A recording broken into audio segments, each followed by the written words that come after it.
time to start. So, what did we do? So, waste, we need to recognise it as an essential service. As Marcel was saying, it's important to look at waste planning up front. And there are a lot of opportunities in strategic planning to do this. We're going to talk you through the Western Sydney experience that we've had over the last few years. As per Catherine's presentation, that's just a great example of what can be achieved when we do recognise waste up front and plan for it. Here's just an aerial shot of a new estate in Western Sydney. Some of you may recognise it. And so, some of the, just to set the scene, there's an unprecedented growth in Western Sydney, in Sydney and a lot of other areas.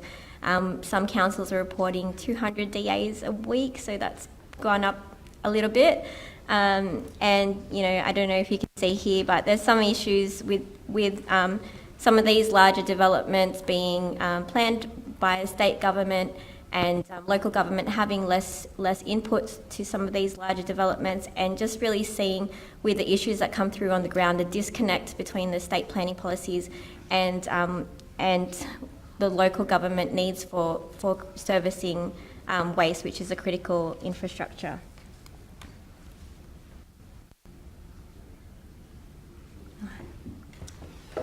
I think it's important just for us to set the context in terms of getting some of these waste management outcomes on the ground in terms of a planning sense. What we're experiencing is that Sydney is experiencing a lot of growth. A lot of the regional areas within Sydney, or New South Wales and Australia is experiencing significant growth. And we've got a planning system that tends to be focused more at the development application process of the development and not at the strategic level. So the Greater Sydney Commission is expecting another 725,000 dwellings over 20 years within the Sydney area, and that has a significant input or impact on the type of dwellings we're going to have. We're not going to have the traditional residential standard subdivisions. We're going to have more unit type developments within Sydney. Now those are going to be focused around planning precinct areas. They're going to be focused around town centres, around transport stations for other reasons in terms of waste.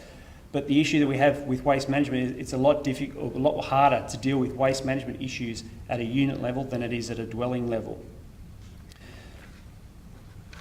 So, and just another point just to raise is that the planners, we deal with population projections on units and dwellings, and we basically have occupancy rates. And what we've seen is that occupancy rates have been changing. Now it's obviously influenced with the price of housing, and a lot more people now living in units as opposed to the traditional dwellings. But what we're finding is the unit dwellings, where planners used to focus on, say, 1.8 to 2 people per unit, we're now getting multiple families with 2 to 3 children and extended families living in those units. So that has a significant impact on other planning issues like traffic and transport and things like that. But in terms of waste generation, it's something you need to consider, whether you do audits or whatever within your LGA, to look at what sort of waste generation figures you're getting from these unit developments. What we want to try and focus on, and I'm basically a planner by my background, is looking at how we can escalate waste into the planning process, higher into the design process. What's happened currently is there's a disconnect between the DA stage and what actually happens on the ground. Now that happens for a number of reasons, but the main reason is that the waste objectives that we're trying to achieve is embedded within a development control plan, and if you're looking at how developments actually develop within Sydney, developers tend to look at a development site. They'll look at their LEP, which is your zoning or your principal planning document. You'll look at your land use, what is permissible on that site. They'll look at their floor space ratio to identify how much development they can get on that site. Then they'll look at their height constraints, which is in the LEP, to look at what sort of development they can get on the ground. Once they've got in their head what type of yield they're going to achieve, they then go to the next level, which is your development control plan, and they start looking at what are the other issues they need to consider on that site. And waste is basically lost within the 100 other different issues that are dealt with within the DCP. You've got your traffic, you've got your landscaping, you've got all your setback requirements, you've got everything else sitting within your DCP document, policy document. So the developer's already got in their mindset what they're going to achieve on site. So when you start looking at these restrictions on their development, it makes it harder to try and impose waste management outcomes on that development, because the waste management outcomes can sometimes be quite expensive in terms of providing basements for accessing your waste under the site. That has implications on height and your yield that you're going to have in terms of unit development. Now, what we're trying to do is look at opportunities of escalating waste into that planning process, more so so it's considered at that LEP stage. So when the developers are doing their due diligence for their developments, it's flagged as an issue up front. Now, like I said before, development control plans have a myriad of other issues within the DCP. Why is waste so important? If you get your landscaping wrong, you can throw some money at it, you can fix it. If you got your drainage is not working properly, you can throw some money at it, you can fix it. If you get your waste management wrong, you can't just lift the building because you have to increase your basement height. You can't make storage rooms bigger within the basement because you physically or structurally can't do that. You can't realign chutes if they haven't been designed properly. So waste has an implication on the actual outcome on the ground.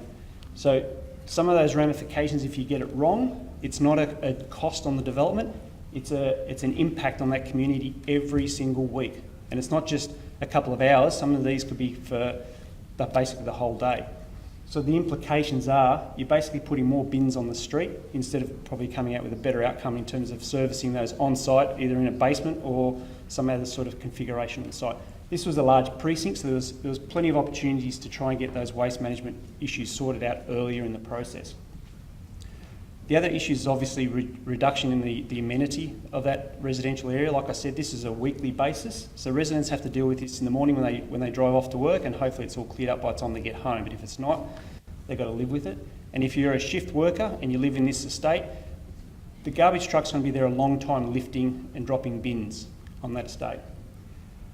And then obviously you've got missed bin collections and other things like that, but ultimately it's a cost on the community because someone has to pay for it, and it will come through the rates for council. It has flow-on effects as well. If the street looks messy, people think it's an opportunity to throw other stuff on that street. It might not be the right things, so it becomes a bigger visual impact on the street as well. We also look at gradients for basement entry points, and we also look in residential subdivisions for turning facilities. So if you've got laneways for your medium density type developments, how trucks can actually service those residential areas, how they can actually drive around those streets. And if you look at some of the policies, the streets are getting quite narrow, they're getting very tight. You put a parked car there and all of a sudden your big garbage truck can't get through.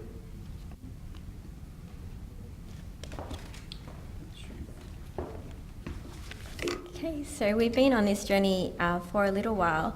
The regional waste strategy started in Western Sydney in 2014, and from the beginning, every meeting was hijacked with issues that related to planning. So we decided we needed to have a dedicated forum just to discuss these issues. So there was a lot of sharing of experiences. Some described it as somewhat a therapy session. And we, put together an issues paper collating some of these things. We engaged with industry experts. There's David Clancy there, if you can see in the image as well, on the collection issues. We have had, that's Michelle from DPE,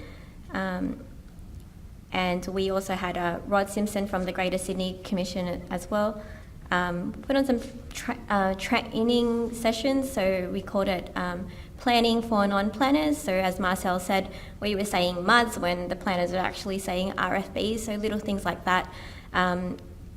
Also vice versa, training planning stuff for waste, and we just keep going. And the EPA has rolled out some training as well on as a result of that.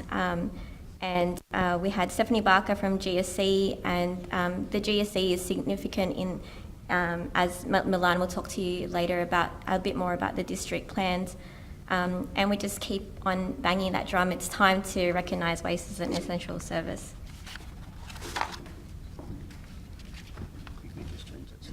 Yep. Okay, so just, so some of, just repeating that, we need to recognise it as an essential service. There's some immediate opportunities currently in place currently happening in Sydney and New South Wales with some planning reforms that Milan will talk about. Talking about strengthening the outcomes on the ground and even using resources such as the Mud Better Waste Practice Guide that's been updated. And some of the things that I've just touched on included improving that internal planning and waste communication.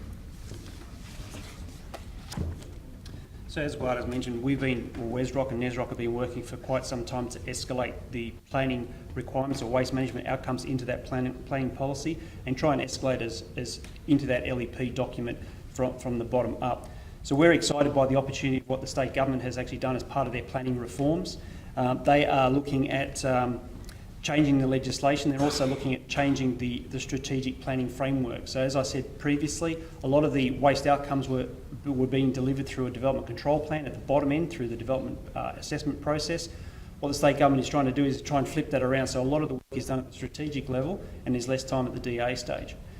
It's a good opportunity for us because a lot of the planning documents that we've been trying to incorporate the waste management outcomes and try and drive them up is actually now being put into the district plan and is now trying to drive it down into that as part of that planning legislation. The planning legislation has basically prepared district plans for the regions within Sydney, and they've basically put the legislation in to mandate it that councils must give effect to the district plans as part of their LEP, which means councils have now got an opportunity to grab the district plan outcomes for waste management and incorporate it into those documents. And what we're trying to say is it's very important that councils actually take that opportunity and do that as part of that process. So what we've been looking at doing is looking at the district plan, how we can then incorporate that into the planning legislation that councils deal with on a regular basis. So the district plans have basically hit some of the key issues that we need to do with waste management. They're looking at waste and recycling matters that need to be considered as part of that development application. They're looking at development to support sustainable and effective waste management outcomes for collection and management. Looking at separation of organic waste, and they're looking at innovative precinct-based waste collection methods within precincts. But it also goes into looking at waste resourcing and waste infrastructure that needs to be provided within the Sydney region as well. That last, and waste energy, those last two dot points don't fall within the LEP in terms of providing those waste outcomes, but what it does is it looks at how your LEP can actually protect some of the existing facilities that are already within the region. So what the state government has done is basically introduced the district plan, which now feeds into what they're calling the local strategic planning statements. Now, the local strategic planning statements is an opportunity to link with what your community is expecting in terms of what they want to see as growth occurs within their local areas. So the local strategic planning statement is basically saying this is where the growth is going to occur in your area. How does your community expect that to look like, and how does it expect to feel like? And what we're trying to suggest is, if from a planner's perspective, they'll come up with all the right terminology in terms of the right feel for what these communities should look like. But if you don't get those waste outcomes incorporated into those wording, those principles, those objectives, you could potentially miss out on the key points of that. And then it comes into the LEP review. So the LEP, the legislation has now mandated that councils need to review their LEP to make sure, or to give effect to the district plans. So the council now are busily running around seeing how their LEP complies with the district plan and to see what sort of changes need to be made.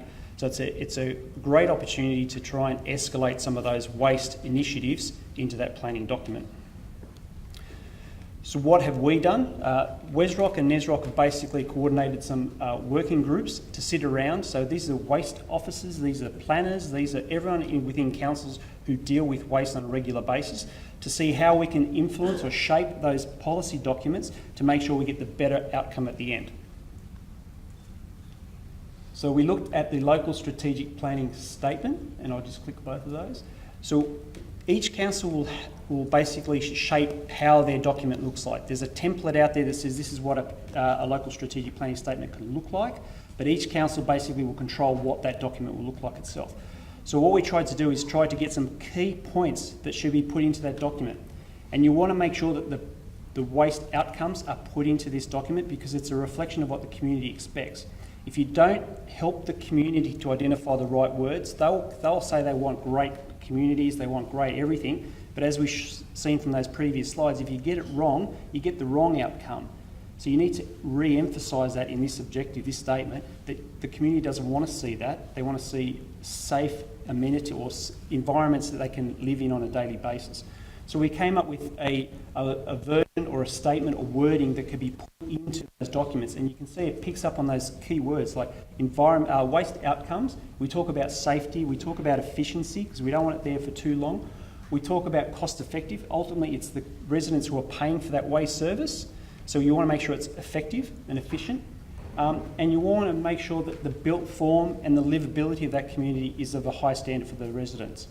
So what the purpose of this was to give the councils a framework to either expand or contract or whatever, but it's the key wording that should be put into that local strategic planning statement.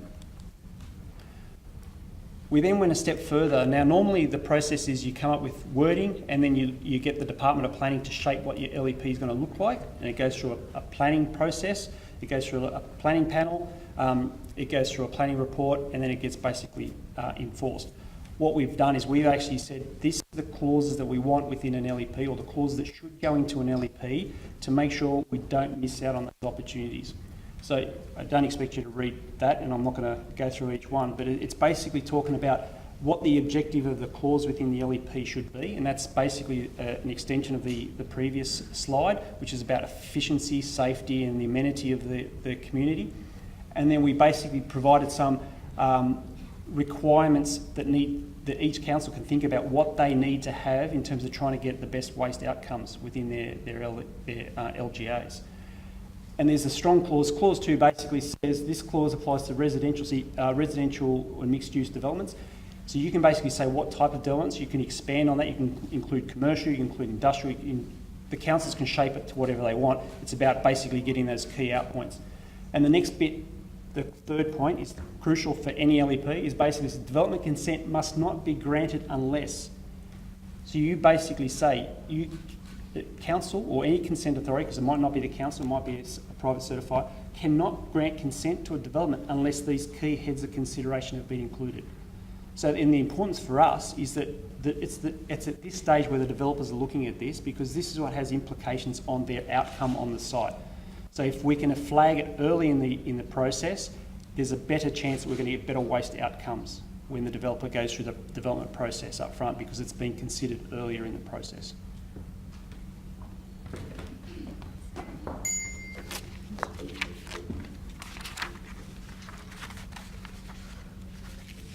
Okay, so councils are currently in the review process. So what WSROC did is, because waste experts are not necessarily planning experts, we engaged Milan as a strategic planning expert to digest all of that and just tell us what actually do we need to do. So, for instance, take that strategic planning statement to your planning department and say insert here, and the district plans actually lend to that as well. So the process meant less duplication for individual councils, but as well it meant consistency. If councils are using very similar statements that we believe address most of the issues and create little hooks, as Milan always says, for us to attach our other waste objectives onto in lower level plans, then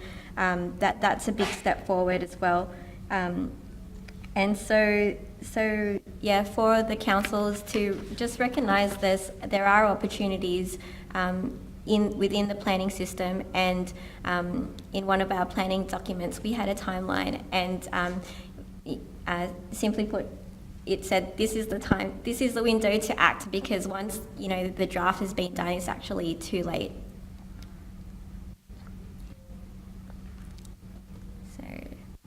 So other considerations, so this is just one side of the story. So the other side is, with all this urban development, we're actually losing potential sites for waste infrastructure. There's, not in the NIMBY effect, not in my backyard, nobody wants to be near it. So with all this population growth, waste growth, where will it go? So some of the other work we've been doing on the other side of this is to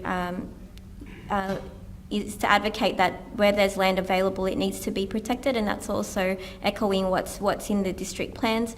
Leveraging state government opportunities, for instance, there's submissions that we put in. There's just to for your awareness as well, there's often opportunities through the planning systems to provide input into these things and have waste recognised, and often it's probably only a few people highlighting waste as an issue that needs to be recognised in planning.